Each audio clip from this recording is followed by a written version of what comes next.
बिस्मिल्लाहिर्रहमानिर्रहीम। Class 11th subject economics. आज का टॉपिक जो है that is enumerators method. Under this method A questionnaire is prepared.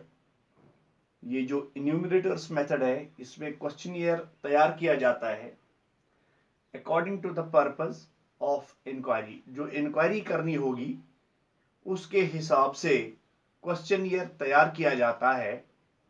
The enumerator himself approaches the informant with the questionnaire। ये questionnaire लेकर enumerator जो है वो खुद ब खुद अप्रोच करता है उस आदमी से जिससे इंफॉर्मेशन कलेक्ट करनी होती है इंफॉर्मेंट से। The questionnaires which are filled by the enumerators। ये क्वेश्चनियर जो है enumerator खुद ब खुद इसको फिलअप करता है by putting questions or called schedules। जब वो क्वेश्चन पुट करता है, क्वेश्चन पूछता है उससे इंफॉर्मेंट से, तो इनको शेड्यूल कहा जाता है। जिसपे वो फिलअप करता है उसको शेड्यूल कहा जाता है। Thus, under this method, the enumerator himself fills the schedules after seeking information from the informants। ये इन्यूमरेटर जो है वो खुद ब खुद फिलअप करता है शेड्यूल जब वो इंफॉर्मेशन कलेक्ट करता है इंफॉर्मेंट से। इन्यूमरेटर्स और दोज पर्सन्स, इन्यूमरेटर उन आदमियों को कहा जाता है, उन लोगों से कहा जाता है, उन पर्सन्स को कहा जाता है who help the investigators in collecting the data. जो इन्वेस्टिगेटर की मदद करता है डाटा कलेक्ट करने में। The enumerators are given training to fill the schedules। enumerators को ट्रेनिंग दी जाती है कि वो शेड्यूल को फिलअप करे and put the question intelligently, और बड़ी जहानत के साथ वो क्वेश्चन डाले टू ऑब्टेन एक्यूरेट इंफॉर्मेशन, ताकि एक एक्यूरेट इंफॉर्मेशन हासिल हो सके। तो दिस वाज enumerators मेथड। अब suitability हम देखेंगे कि कहां कहां ये suitable है। This method is most used when, सबसे ज्यादा इसको इस्तेमाल किया जा सकता है जब पहला field of investigation is large. जब फील्ड ऑफ इन्वेस्टिगेशन बहुत बड़ा होगा तो ये मेथड जो है enumerators method it is suitable। दूसरा, the investigation needs specialised and skilled investigators. और जब इन्वेस्टिगेशन में जरूरत हो स्पेशलाइज्ड और स्किल्ड इन्वेस्टिगेटर, जो इन्वेस्टिगेटर वो स्किल्ड हूं और स्पेशलाइज्ड हो, उनको मालूम ट्रेंड होनी चाहिए। तीसरा, द इन्वेस्टिगेटर्स और well versed, investigator well versed होना चाहिए in the local language, local language के बारे में उससे वाकफियत हो, जानता हो, एंड कल्चरल नॉर्म्स, और वहां के कल्चरल नॉर्म्स जो है उससे भी वो वाकिफ हो, जानता हो। जो इंफॉर्मेंट का कल्चर होगा, उसकी लैंग्वेज होगी, उससे वो वाकिफ हो। This was suitability. तीसरा है मेरिट्स। अब इसके मेरिट्स हम देखेंगे। This method has the following merits. इसके फॉलोइंग मेरिट्स हैं। पहला मेरिट जो इसका है that is wide coverage. This method is capable of a wide coverage in terms of the area involved. ये मेथड जो है कैपेबल है, अगर वाइड कवरेज होगा, एरिया होगा, तो ये कैपेबल मेथड है, अच्छा मेथड है, ये इसका एक मेरिट है। Even illiterates can furnish the required information. जो इलिटरेट हैं वो भी कर सकते हैं, दे सकते हैं, जो हमें रिक्वायर इंफॉर्मेशन है वो भी वो इंफॉर्मेशन हमें फराहम कर सकते हैं। दूसरा है accuracy, it is a merit. There is a fair degree of accuracy. यहां एक्यूरेसी के ज्यादा चांसेस हैं in the results. This is because investigations are done by specialised इन्यूमरेटर्स।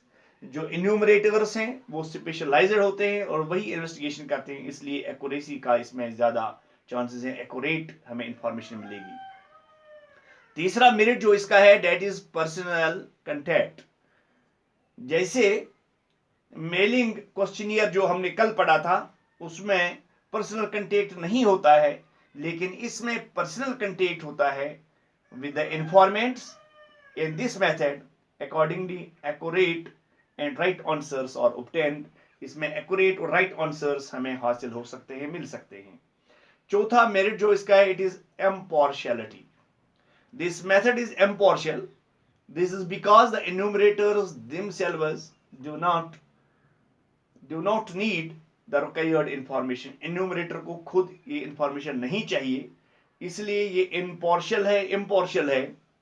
They are impartial to the nature of information that they obtain. वो impartial है जो वो हासिल करते हैं information, तो वो impartial है, उनका इसमें कोई वो they are not partial. ये भी एक मेरिट है इसका. Now one more merit इसका जो है, that is completeness. Schedules have the merit of completeness. इस शेड्यूल जो है इनका एक बहुत बड़ा फायदा है, ये कंप्लीट होते हैं, मुकम्मल होते हैं. Because these are filled by the enumerators. Enumerator खुद इसको fill up करता है themselves. अब इसके कुछ demerits भी हैं, उन पे बात करेंगे. Demerit. The following are the main demerits of this method. पहला demerit जो है, that is expensive. This is very expensive. इसमें बहुत खर्चा आता है, method of investigation, because of the involvement of trained investigators. Investigators को trained किया जाता है, इसलिए ये costly हो जाता है, expensive method है, उन्हें उसके लिए पैसे देने पड़ते हैं, enumeration जिसको हम कहते हैं. Second is availability of enumerators. ये भी इसका demerit है. Competent enumerators may not be available. जो competent enumerators होते हैं वो यहाँ available नहीं होते हैं. Accuracy of the information accordingly suffers. जो accuracy होगी information की, इसलिए वो सफर करती है इसमें, ये इसका demerit है.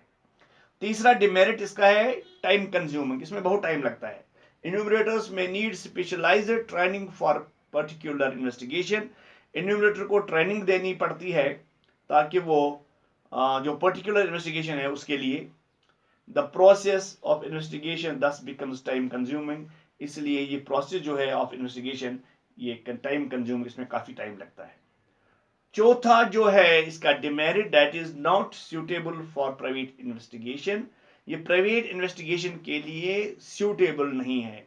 Since this method is very expensive, जहां तक ये मेथड बहुत एक्सपेंसिव है, it is generally not suitable for private investigation. ये प्राइवेट इन्वेस्टिगेशन के लिए सूटेबल बिल्कुल नहीं है.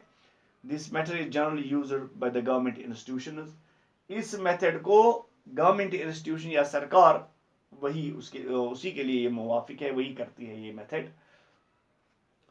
Next is partial. इन्यूमरेटर जो है दे आर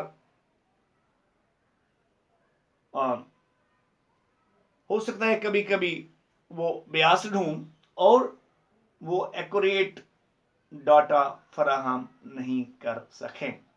तो ये हमें आज का टॉपिक था इन्यूमरेटर्स मेथड. इस पे हमने सूटेबिलिटी की बात की, मेरिट्स की बात की, डिमेरिट्स की बात की, और पहले बात की इन्यूमरेटर्स मेथड किसको कहते हैं. Thank you.